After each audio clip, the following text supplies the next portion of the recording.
have the winners of today's second session, second game of the Clark's Pump and Shop 2025 Girls Sweet 16. Winners, Sacred Heart Valkyries, head coach Donna Moore, student athletes Zakai Johnson, Brianna Wilkins, and Caroline Osteen. Coach, comments, please.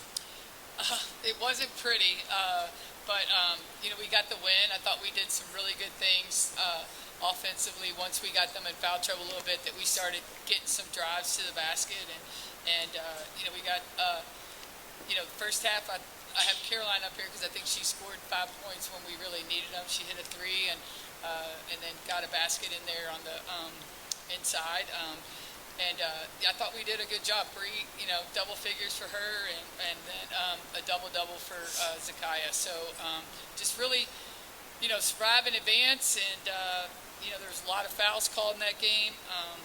So it was really hard to get some momentum, I think, at different times. But overall, we're happy to be playing tomorrow morning for sure. Questions right here?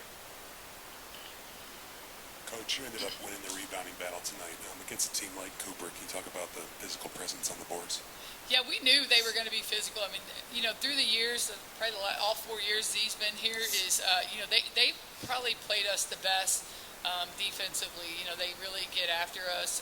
They get on us, and they don't back down. And we winning that's one of our goals, is to win the rebound margin. And and I thought we got the rebounds when we needed them.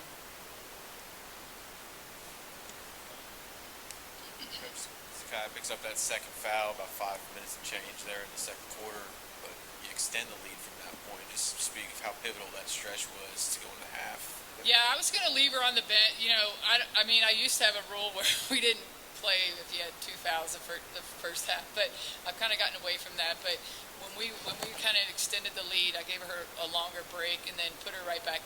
Put her in with about a minute and a half to go in the second quarter, because the way you could tell the way they were calling it. I didn't want Z to get another tacky foul, and then I was proud of my girls that they extended that without her in there, so that was really important. For anyone, you're still up 11 at halftime, but there wasn't much rhythm to that first half with all the fouls.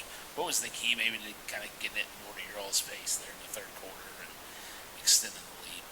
I would say on the defensive end, that's kind of where we look to when our offense isn't really going the way we want it to.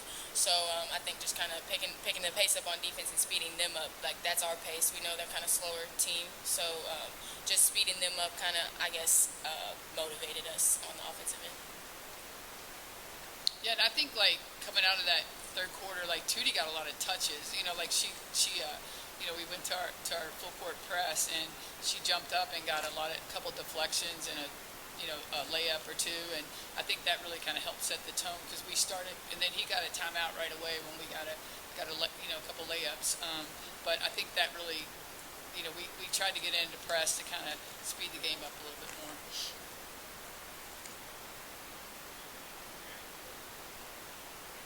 Is there a point when you're going to the free throw line as much as you guys were, and then them too, that that almost becomes the game? You kind of just embrace it and ride it out? You kind of have to. Coach showed us kind of stop getting into the free throw line, but there's really nothing you can do about officials. But I think we played fine with it. Gives us a break when we're on the free throw line. So.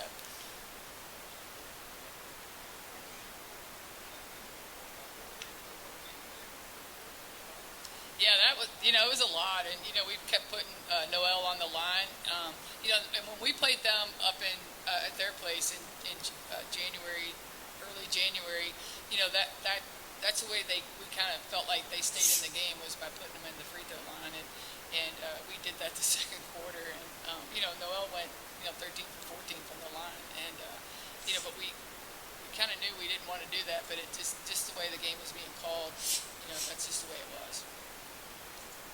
And I think our officials did fine. It's just the way, that's how they were calling it. So, on both ends. Bree had a big game offensively. All these other girls, the other girls up here have gone through this before. This is your first time. What's this been like for you, and what have they kind of What are you looking forward to about tomorrow? What they told you it's going to be like tomorrow? I mean, I have a great team, great support. Yesterday I was definitely nervous, first time stepping in the rut, but I knew my teammates had my back. Like, I trusted them no matter what. And I mean, scoring-wise today, I feel like there's not a set amount of points I have to score every game. It's just team basketball. We're going to win as a team and score more than other teams. So I'm not really worried about putting the ball in the rim. It's just us as a team versus the other team. Any final questions? It'd be the final right there. And then just bouncing off that, Carolina, just the ability to even it out. Like when Zakiah, picked up that second foul, you guys really picked up the slack. And just how dangerous does that make you when you're going for 5? You got Morgan 7, Breed 16, 2D10. Just how dangerous does that make you guys when maybe people are really keen in on Z, but you guys have a lot of weapons elsewhere too.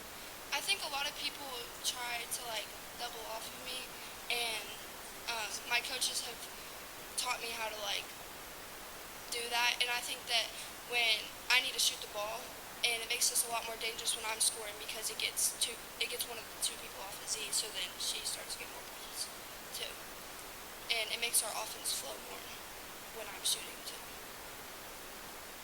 Okay, we'll end it on that note. Congratulations, ladies. Good luck the rest of the way. Thank you. Thank you guys. all. Thank you. To the right, watch.